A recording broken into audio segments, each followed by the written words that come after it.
So hi everyone, Kali ঠাকুরের বিসর্জনের পর বাড়ি ফেরার আগে মামা বাড়িতে পান্তু বাবার প্রি বার্থডে সেলিব্রেশন করা হলো। কারণ সামনেই আমার পান্তু বাবার বার্থডে, তাই আর পান্তু বাবার বিসর্জনের পর না ভীষণ মন খারাপ হয়ে গেছিলো, তাই সব বাচ্চা পার্টিদের নিয়ে একটা ছোট্ট করে পান্তু বাবার প্রি বার্থডে সেলিব্রেশন করলাম।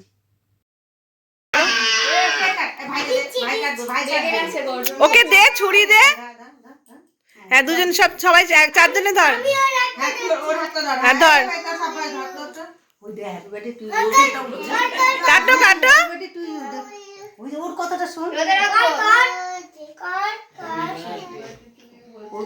কাটো কাটো।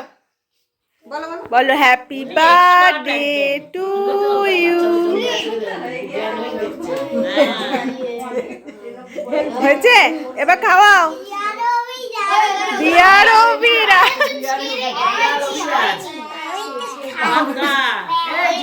কাটো কাটো, দিয়া রবিরাজি ভাইকে দাও। বা একটু হাততালি দিয়ে দাও।